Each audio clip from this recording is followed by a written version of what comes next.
Your private belongs to your husband. For the moment, you know, like the marriage. Anything concerning your private, I will dig you money. Every put out the issue. You have private to go. Happy to go. Private to go. How to go.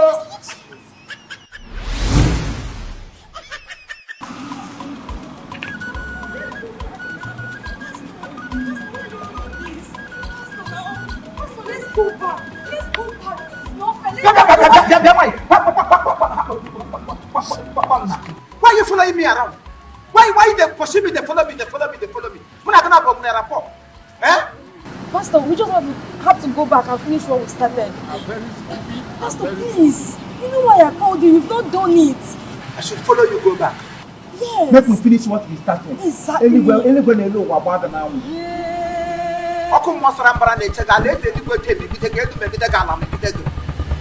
I should follow you back to go finish what we started. Just listen to yourself. Why I go follow you go back to that house? No, just give me one pathological reason why I go follow you go back to that house. Because you're my pastor. Because I am waiting. You're my pastor. In fact, from this moment, I am no longer your pastor. What I be to you now, your pastor by. Because your heart is evil. You have evil intentions over me. Pastor, you got it all wrong. How? Pastor, I don't have any bad intentions. So what did make you call a man of God like me, a man, full-fledged man where blood they run for my body? It is smoking. You say make I come your house, come do family prayer. My mind be say if I enter there, your husband and if you need to maybe your mother-in-law, they don't bring them from village. Mother-in-law, everybody don't come back. I work on my family liberation, or my family deliverance. I come to your house. Your husband don't take. Your mother-in-law didn't say anything. Your children, all of them don't go to school. The only house girl where they house when I enter. Buy me Medicare, buy me concealer, buy me foundation. Tell them eyelashes in that neighborhood. Tell them primer. Tell them tell them here my grammar. Mascara. Buy you this. Come back here. Remember, buy me other pad. I will start seeing my menses after tomorrow. Why must you say all those nonsense before me if you don't get evil intention? Why must it be when your husband is not around? You invited a pastor, a man where blood is saved. Me where they here, I know how my body be. I know how many pants I wear inside. Just to hold myself because I'm at my home to show this guy. Get what I'm doing, need my room. Me, but I'm maybe someone will live for it. Come down and fight the other day. I'm not know get India. Get in one pamperuku. You see here, if I take a slave girl, pastor. Was one but as a girl with a romantic color. Pastor, come inside. Me get much question and body book. Guess what about inside? Jabby walk. Jabby walk, I reject you, I reject everything we send you to call me. Cool down. It's not like that. You're still getting it wrong. It's not like that. I don't have any intention. I only want it to okay for me. You didn't see my family, that's because I'm standing as a point of contact to the whole family. That is why you didn't see anybody at home. Don't mind. Come and pray for me, Pastor. The only woman standing.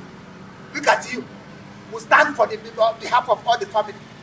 You, with all these things where you dance like a slave girl. Ruby. Come wear a name in the neck and the pretty serpent. Come get so I can't even that room. Anything we send you to call me, I dodge you. See, now people like when they bring bad name to all these men of God. I'm a man everywhere.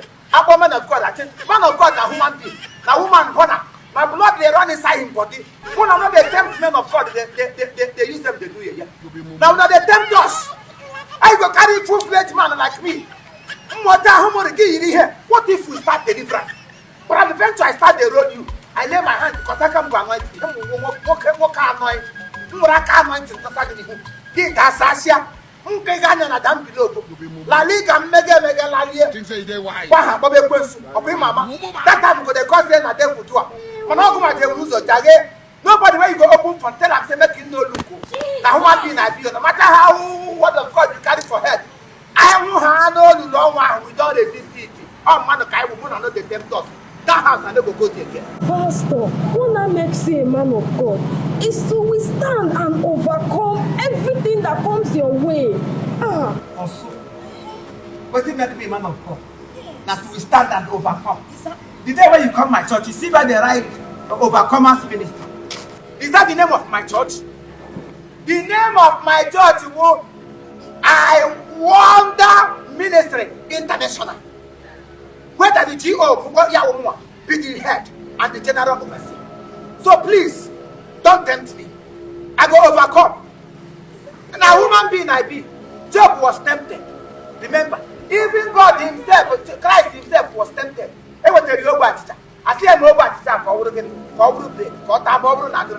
what happened? Upon resist here. I say, no, maybe only in the loaf of bread that woman being go chop and they alive. But the word of God is enough to make you alive. Spirit is where God lives. Flesh is weak. Flesh on your loud. Everybody have his own fleshly pathological diabolism.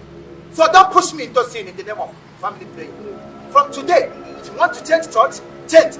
If you want to stop coming, coming. But if you see private prayer, desist from it.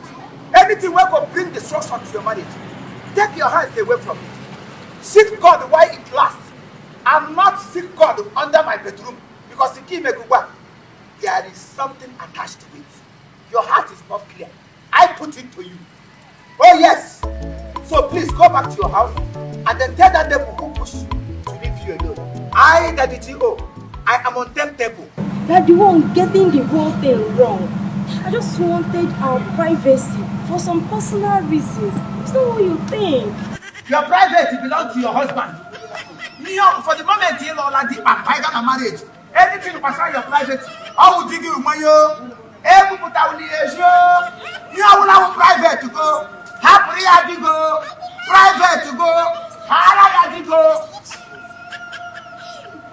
Anything will be a private for your husband. Why you don't need me to you to your privacy? Anything that's in a private guard. In fact, my privacy, I know greasy. Privacy, I know greasy. I don't know if I have vision. I have nonsense privacy. Privatize property. Privatize the property. I refuse to see it. Repent. Whatever be your heart desire, God is watching you. Even if anybody knows see me, God is seeing you. I mean, you go whenever you your intention by the way. But where would you do a bad one? It was your